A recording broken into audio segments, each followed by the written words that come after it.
You look like you've seen a ghost. His voice softened, the air between us tensing with unsaid things. What's the real story here? I took a deep breath, the kind that scraped at the edges of my lungs. Ansel, I have something to tell you. Something happened tonight. His face changed instantly. Worry bloomed, subtle at first, then deepened into the lines beside his mouth.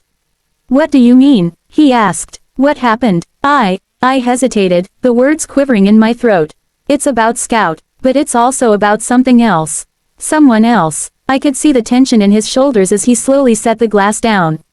His eyes locked onto mine. Tell me, Lainey, he said, voice quiet. Please, just tell me. So I did. I told him everything, about the letter, about the garage, about Jonathan. I told him about Scout's frantic energy, the fall, the sense that the world had tilted beneath me and never quite settled back. I spoke every word as if releasing it from a cage. Ansel listened in silence, his expression slowly shifting, first confusion, then disbelief, then something harder to name. When I reached the part about Jonathan's claims, his connection to both me and Ansel, the secrets he hinted at, Ansel's face changed again. Jonathan, he said at last, the name falling like a stone into water. From your past, I nodded, uncertain. Yes, the Jonathan. His jaw clenched for just a moment, and though his voice remained calm, I sensed it, a ripple beneath the surface. A shift, a crack, something he wasn't saying. Indeed, I murmured, my voice low, as the weight of the revelation settled around us like thick fog. He said there were hidden truths, layers within you and me that defy appearances. Ansel's jaw tightened. His eyes, once soft and searching, now probed mine with a sharpness I hadn't seen before. What were his exact words? He asked, almost too calmly. I swallowed. He said there's a secret you've been keeping. Something from before we ever met. Something that includes him. The silence that followed was suffocating. Ansel turned away, raking a hand through his hair, that familiar gesture of his when words failed but emotions threatened to break free. The air between us felt charged, electric. Lainey, he finally began, his voice weighed down by something deeper than fatigue. There are stories I never told you, chapters from a time before we were us. But everything I did, every omission, was to protect us. To protect you. I stood still, absorbing every word and letting them twist inside me. The life I thought we'd built on trust, on love and truth, it now felt like a house of glass, fragile and full of hidden fractures. What exactly have you been trying to protect me from, Ansel? He looked over his shoulder, his gaze clouded by both sorrow and resolve. From a history that might hurt you. From decisions I made that follow me like shadows. His voice wavered, as if saying it aloud made it real all over again. But Jonathan's return, it feels like the past is clawing its way into the light. The room was quiet, but not peaceful. The air seemed thick, the walls pressing inward with the tension of words unspoken and truths barely held at bay. Just then, Scout padded softly into the kitchen. He paused, head lowered, as though he, too, could feel the unraveling in the room. His eyes flitted between us, curious, alert, burdened by something he didn't understand but deeply sensed. Ansel, I said, my voice clearer now, firmer. Care to share your adventures? He exhaled slowly, the kind of breath that comes before a confession. I have so much to tell you, Lainey. But know this, it's bigger than just me. It's not just my past we're confronting. It's ours. What we've built, what we've come to mean to each other, it all hangs in the balance. He paused, his gaze heavy with truth. If this comes out, it could change everything. My name is Lainey, and on the surface, my life looks ordinary. I teach middle school and love inspiring young minds. I've been married to Ansel for 5 years. We live in a cozy house on Maple Street, filled with laughter, memories, and the cheerful energy of our golden retriever, Scout. He's full of life, always wagging his tail and brightening our home. Ansel works as an engineer and often gets lost in his projects, but when he looks up, his smile lights up everything around us. I believed we had built something solid, warm, and lasting, until one night changed everything. Now, as I sit here trying to put it all into words, I'm still struggling to make sense of what happened. What I'm about to share is a story that took me completely by surprise, a quiet kind of betrayal that made me question not just my marriage, but myself. It all started on a normal evening, one that looked like any other. The sky outside had that soft orange-pink glow that comes just after sunset. I was in the kitchen cooking, the smell of garlic and basil filling the room. Scout lay by my feet, alert for any dropped crumbs, his tail thumping rhythmically against the floor. Ansel was working late again, caught up in some last-minute project. I admired his dedication, even if it meant eating dinner alone more often than not. Then the doorbell rang, cutting through the quiet. Scout jumped up, barking loudly, and ran to the door. I wiped my hands on a dish towel and walked over, expecting maybe a neighbor or a delivery. But no one was there. Instead, there was just an envelope on the welcome mat with my name written in a handwriting that felt both familiar and unfamiliar. I picked it up and returned to the kitchen, curiosity rising inside me. The envelope was sealed, the paper stiff. I opened it slowly. Inside was a short message. Lainey, I need to see you. It's important. Meet me at the old bridge at midnight. No signature, just a single letter, J. That bridge hadn't meant anything to us in years, not since the beginning of our relationship. Why now? Why in secret? I reread the note several times, each time feeling more uneasy. My mind raced through all kinds of possibilities, none of them comforting. I sat at the kitchen table, the note in my hand, food growing cold on the stove. Scout, sensing my worry, rested his head gently on my lap, eyes full of concern. Time dragged slowly toward midnight, each tick of the clock feeding my anxiety. I thought about calling Ansel, but something about the note made me hesitate. It felt personal, urgent. I needed to see for myself. Just before midnight, I drove through the quiet streets of town, headlights slicing through the darkness. The only sounds were the hum of my engine and the occasional hoot of an owl. The old bridge appeared ahead, worn down by time, its wooden boards creaking under the weight of my car as I pulled over. As I stepped out of the car, the night air met my skin with a cool touch, pushing me gently forward. The bridge stretched ahead under the glow of a full moon, shadows moving across the path like whispers. And there, right in the middle of the bridge, stood someone, alone, waiting. My breath caught as I moved closer. My heart thumped harder with each step. The figure slowly turned toward me, and in that instant, my world shifted. It wasn't Ansel. The realization hit me hard. The person standing there was someone from my past, someone I never expected to see again. His name was Jonathan, a man I had once loved in another lifetime. He belonged to a different version of me, a different time before I ever met Ansel. We hadn't spoken in years. I thought that part of my life was gone for good. Lainey, he said, his voice soft, almost carried by the breeze. I've been looking for you. Then he said he had something important to tell me. And just like that, the quiet, comfortable life I had built with Ansel began to unravel. The peace I thought I had found started to crack as old emotions resurfaced, pulling me back into a story I thought was long over. What followed in the days after that night was a quiet storm. It began subtly. On a normal Thursday evening, while Ansel stayed late at work again, I decided to take Scout to the nearby park. The air had a sharp chill to it, and Scout was thrilled, his tail wagging, body tense with excitement. We walked among the trees while the wind rustled the leaves above us, and Scout barked playfully, chasing a squirrel that darted across our path. After our walk, I felt like grabbing a few things from the store nearby. But just as we approached the parking lot, Scout slipped out of his collar and bolted toward the parking garage beside the store. My heart leapt into my throat. I called out his name and took off after him, panic rising with every step. Inside the parking garage, shadows clung to the corners like secrets, and the sound of my footsteps echoed against the concrete.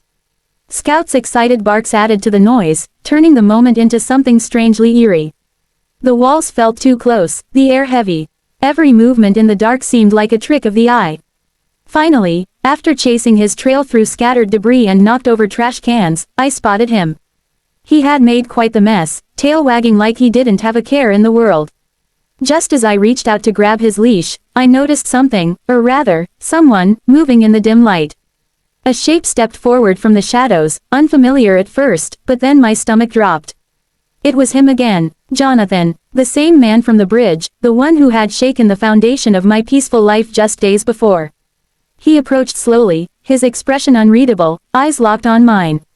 Lainey, he said softly, his voice edged with tension. What are the chances we'd meet here again? Maybe it's fate. I couldn't speak at first. My mind spun. What was he doing here? Was this really just a coincidence, or had he followed me? First the letter, then the bridge, and now this parking garage, out of nowhere. It all felt too connected to ignore. He watched me closely, like he was waiting for something, for the right moment to say more. There are things I need to tell you, Jonathan said, looking around as if expecting someone else to appear. Things that could change everything. I stood frozen for a moment, Scout finally calm at my side, his leash firm in my hand again. The air felt heavier with every word Jonathan spoke.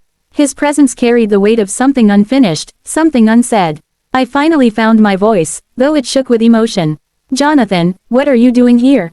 Why now? How did you even know I'd be here? He stepped closer, and for the first time, I saw his face clearly beneath the garage's flickering light. His eyes held something between sorrow and resolve. I've been watching from a distance, not to scare you, but to find the right moment. Tonight felt like the time to speak up. His words struck a nerve, soft but chilling, like a whisper in a quiet room that somehow echoes louder than a scream. Are you ready for this? He asked, his voice low, almost testing me. I didn't know what he meant by tonight, but something in the way he said it made the air feel colder. Then, piece by piece, he began to explain. He told me about the letter, the same one I had found. I remembered catching it just in time, watching Ansel walk away after dropping it at the door. My fingers had barely touched the paper before the wind could have swept it into the street. And now Jonathan stood here, telling me it was no accident. He had planned for me to read it before Ansel ever had the chance to tell his version. I needed you to hear it from me first, Jonathan said. My heart tightened. I couldn't tell if I was angry, confused, or just sad.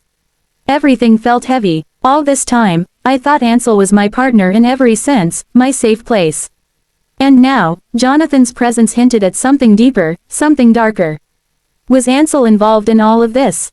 Did he know? Was he hiding something that went beyond work stress and late nights? It wasn't just Jonathan that unsettled me, it was the possibility that Ansel might have had a hand in this entire thing. That maybe the man I shared a home with had built a life on secrets I wasn't meant to uncover. I looked at Jonathan, my voice low, barely audible in the vast emptiness of the garage. What is Ansel's part in all of this? I asked. Jonathan hesitated. His eyes dropped to the concrete before he met mine again. There's more to your story with Ansel than you realize, he said. Things I've discovered recently, things you deserve to know, even if they hurt. His words hung in the air, like fog refusing to lift. The parking garage suddenly felt like it was holding its breath. Scout leaned into my leg, picking up on my unease. I placed a hand gently on his head, grounding myself in that small warmth while the rest of me felt like it was breaking apart. Tell me, I said. My voice was stronger now, even though I could feel the storm coming. Jonathan's eyes darkened, filled with regret. Ansel hasn't been honest with you. There's a chapter from the past, before you and I met, that includes him, and me, and it never really ended. His words painted a picture I didn't want to see, but couldn't look away from. Every sentence he spoke unraveled more of the life I thought I understood. My memories felt like puzzle pieces from the wrong box, none of them fitting together anymore. What does it mean? I asked, trying to stay steady even as my insides turned to glass. It means, Jonathan replied quietly, that the past you thought was over has been following you all along. Ansel has done everything he can to keep it buried. But it's time you knew what really happened. About him. About us. As he spoke, the shadows around us deepened. The space between each word grew heavy with tension, and the silence afterward felt like it might never end. Scout let out a soft whimper, his tail still, as though even he could sense the gravity of what lingered in the air. In the dim, cold shadows of that garage, I stood face to face with someone from my past, a man holding truths capable of tearing apart everything I'd spent years building with Ansel. The weight of what Jonathan hadn't yet said loomed just as heavily as what he had. I could feel it, an irreversible shift pressing down on me. As I knelt beside Scout to soothe his trembling energy, the moment veered into unexpected chaos. Perhaps misreading my touch as an invitation to play, Scout lunged forward with such excitement that I lost my footing. In a blur of pause, breath, and tangled limbs, I stumbled backward, my body crashing to the concrete. A sharp, stunned silence followed. My mind reeled to catch up. For a fleeting second, everything felt surreal, Scout's playful tumble colliding with the dread tightening in my chest. It was as if the universe had chosen that ridiculous, messy instant to snap the tension wide open. Confusion, embarrassment, a pang of something deeper. I quickly gathered myself, quieted Scout with a trembling hand, and walked out of the garage into the night air, desperate to escape the suffocating closeness of what had just occurred. How would I even begin to tell Ansel what had happened? The walk back to the car felt endless. My legs moved, but my mind remained locked in that parking garage, trapped between Jonathan's haunting revelations and Scout's innocent chaos. Scout padded quietly beside me now, his exuberance dimmed, his tail low. I couldn't shake the image of him, my loyal companion, unknowingly sparking a moment that might shift the trajectory of everything. Once behind the wheel, I gripped the steering wheel tightly. The metal felt cold, grounding. The letter, Jonathan's words, Scout's leap, each scene played again and again in my mind, overlapping like a dream unraveling in reverse. The car engine roared to life, the vibration slicing through the night's silence, but inside, I was on autopilot, just a woman navigating an unfamiliar path back toward a familiar home that no longer felt entirely safe. When I stepped inside, the house was still and dim. Ansel hadn't returned yet. Relief flooded my body, brief and fragile, quickly replaced by unease. How would I even begin this conversation? What words could capture the strangeness of the encounter, the emotional chaos, the secrets clawing their way to the surface? With purpose, I made my way to the bathroom and locked the door behind me. I needed space, a barrier between me and the noise of the world, even if only for a moment.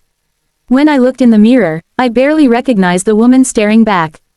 Pale, wide-eyed, lips pressed into a tight line, like she was holding back a scream she didn't want to hear. I turned on the faucet, letting cold water stream over my hands, hoping the rush of it might wash away the confusion and guilt clinging to my skin. Then I sat on the edge of the tub, breathing slowly, replaying every second of the garage encounter. Scout's energy had shifted from playful to unpredictable, and it unsettled me. It wasn't just the fall. It was what the moment symbolized, something broken. A fracture, a ripple in the trust I had with Scout. And with Ansel, I knew it had been an accident, of course I did. And yet, the consequences sat heavy on my chest, coiled tight in my ribcage like a secret too big for my body. The sudden creak of the front door yanked me back to the present. Ansel was home. I froze, every nerve on edge, as the quiet rhythm of his entrance threaded its way through the silence, keys landing on the counter, the subtle crinkle of mail being sorted, a faint sigh as he eased into the routine comfort of our shared space. My heart thundered, my breath shallow. I wasn't ready. Not for him, not for his questions, not for the truths that had yet to find their voice. I lingered in the bathroom, suspended between the past and the unfolding moment, each sound from the other room wrapping tighter around my resolve. I needed answers, but not from Ansel. Not yet. I wanted to untangle Jonathan's cryptic words first, to understand what lay beneath them before confronting whatever Ansel might be hiding. Eventually, I stepped out. My movements felt cautious, like walking through fog with bare feet, unsure of what the floor beneath me might become. In the kitchen, Ansel stood with his back to me, the overhead light casting soft shadows across his shoulders. He filled a glass with water, so ordinary, so painfully familiar. "Hey," he said, turning with a smile that didn't quite reach his eyes. "You're home late." "I took Scout for a stroll," I replied, the lie slipping out too easily. He slipped away from me. My voice felt strange in my mouth, like it belonged to someone else. I watched Ansel's brow knit together, a flicker of concern forming between his eyes. "Is he doing all right?" "He's fine," I answered too quickly, a jitter of fear lacing my words. Ansel gave a slow nod, but his gaze didn't move from my face. Something in him sensed it, something had shifted. And as his words hung in the air, I felt the very foundation of us begin to tremble. Our kitchen, once a sanctuary of laughter and casual morning coffees, now felt like a stage for the unraveling of the life we had painted in light. A life now eclipsed by shadows. Scout laid down at our feet, as if guarding us, bearing witness to the soft crumbling of our carefully kept illusion. The days that followed blurred like storm-washed glass. I began avoiding Ansel's touch, slipping past him in the hall, my eyes darting away from the questions that lingered in his. The weight of my guilt was relentless, a suffocating blanket I couldn't shake. Scout, in tune with every subtle shift, mirrored my silence.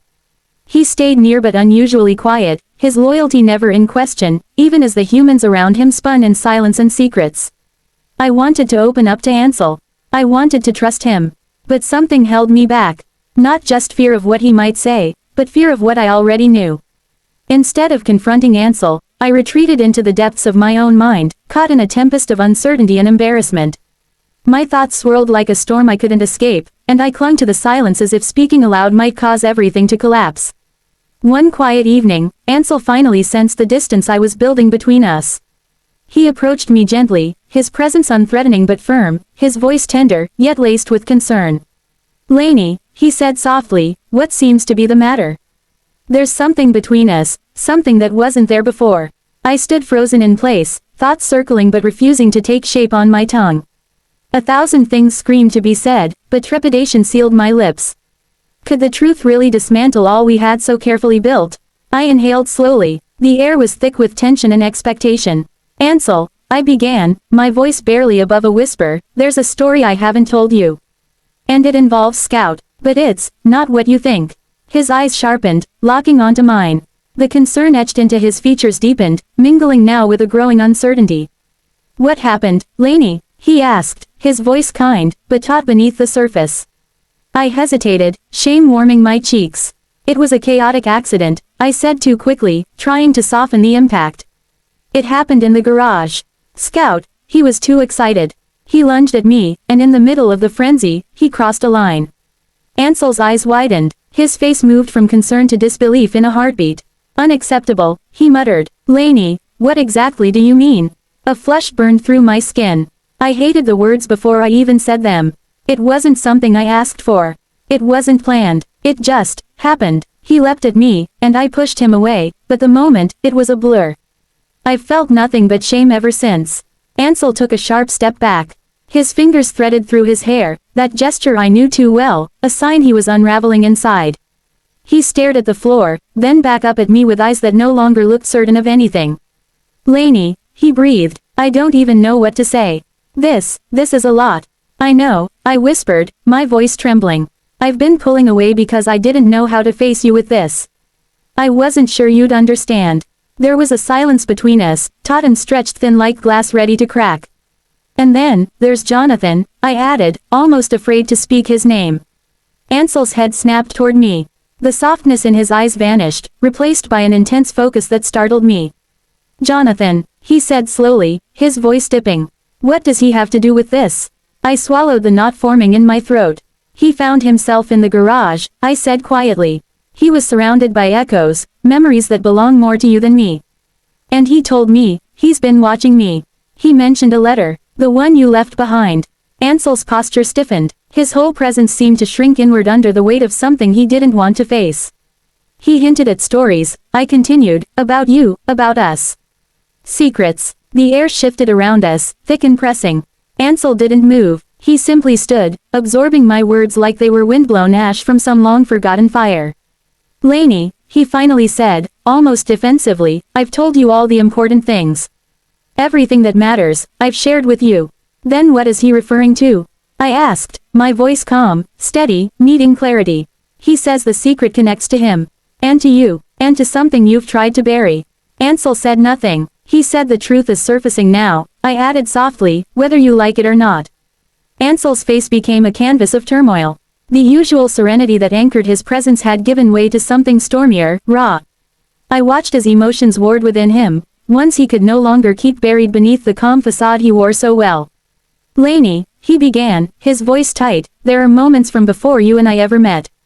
Moments I believed didn't matter anymore. Moments I convinced myself had no place in our story." He looked down as if ashamed to meet my gaze. "But if Jonathan's returned," he continued quietly, "then perhaps those moments aren't as forgotten as I wished." My heart pounded. "What moments, Ansel?" I asked, my voice firm, unwavering. I needed clarity, needed the haze to lift. He exhaled slowly, the weight of his unspoken truth hanging between us like fog thick in the air. "Before you," he said, "I got caught up in something. It wasn't illegal, but it was murky. Unethical. And Jonathan, he was a part of it." I felt the blood drain from my face. "It was a misstep," he admitted. "A mistake that still clings to my conscience.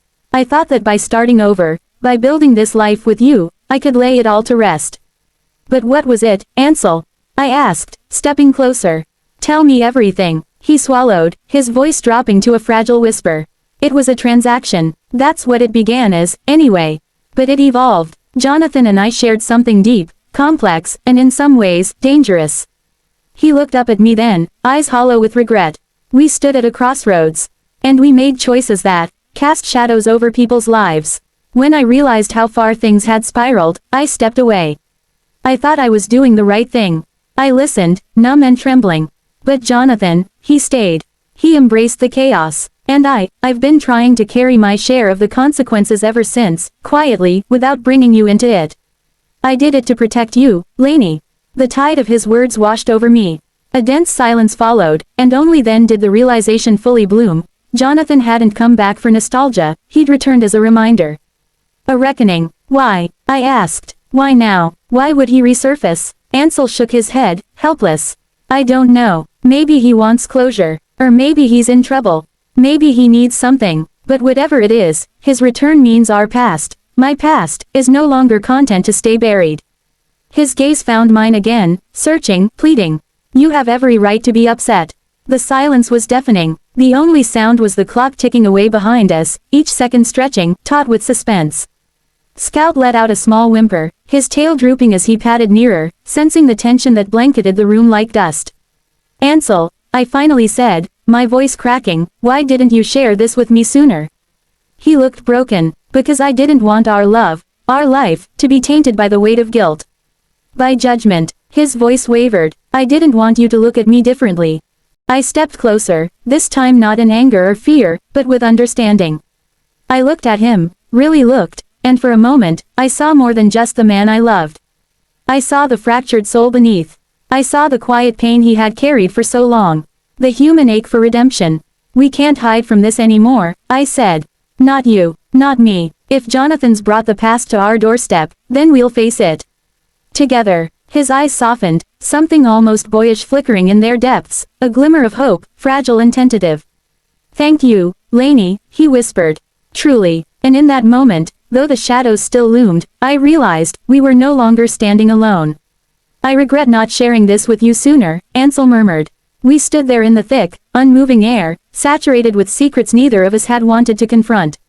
The weight of what had been said, and what remained unsaid, hung between us like a gathering storm. And in that stillness, something fierce sparked within me. A vow, a raw, unflinching commitment to protect what Ansel and I had built, no matter the cost. No matter what Jonathan brought with him. The truth had surfaced, messy, imperfect, but real. Now we were left to navigate the wreckage it stirred. The winds of our own storm beginning to howl. I lingered in that moment, the echo of my revelation still pressing around us like a fog. I could feel Ansel absorbing it, piece by piece, his face shifting, first confusion, then disbelief, and finally, something unplaceable. A tangle of emotions I couldn't yet decipher. He didn't speak at first. Just stood there, hollowed out by silence. I don't know what to say, Lainey, he finally managed, his voice frayed and low, as if any louder would shatter the delicate tension strung between us. There's so much, too much to take in. I lowered my gaze to the floor, unable to look at him, afraid of what I might see reflected in his eyes, disappointment, maybe even blame. I know, I whispered. I've been holding it all in, unsure how to tell you. I was terrified of what it might do to us. He took a hesitant step toward me. His hand lifted slightly, wavering in the space between us, uncertain, torn between comfort and confrontation. I could see the question in his eyes. Could this still be fixed? Scout, he said finally, the incident, you're sure it was just a mishap? Yes, I breathed, barely louder than a thought. It wasn't like him. It all happened so quickly, and I didn't know how to process it. Ansel finally closed the distance and slipped his hand into mine. The warmth of his fingers curled around mine, grounding me, even as the earth beneath us seemed to shift. What about Jonathan? He asked, his voice laced with cautious dread. What did he actually say? He said there are things about you, about us, that aren't what they seem. I felt his body tense slightly. He mentioned hidden tales, Ansel. Whispers that could tear apart the world we've created. He said the truth is unraveling now. Ansel exhaled sharply, closing his eyes as if the very act of holding back his thoughts took more effort than he had left. His chest rose and fell with slow, deliberate breaths, as though bracing himself for another wave. The past had found its way into our present, and no amount of silence would hold it back now. Thank you for journeying with us through this emotional and suspense-laced tale of love, secrets, and reckoning. Lainey and Ansel's story is one that reminds us how even the most carefully built connections can be shaken by the ghosts of the past, and how courage, trust, and honesty are often the only compass we have in the face of uncertainty. To everyone who's followed this story closely, your support means the world. Every like, comment, and share helps us bring more narratives like this to life. We're deeply grateful for the time you've spent with us, and we hope this story left you reflecting on the quiet strength found in vulnerability. If you haven't already, be sure to hit the subscribe button and turn on notifications so you never miss another gripping story. We have more emotionally rich, thought-provoking tales on the way, crafted to keep you engaged, stirred, and always wanting more. Disclaimer: this story is a work of fiction and is intended for entertainment purposes only. Any resemblance to actual persons, living or dead, or real events is purely coincidental. The characters, dialogue, and scenarios are products of the author's imagination and are not meant to reflect real-life individuals or experiences. Viewer discretion is advised due to mature themes.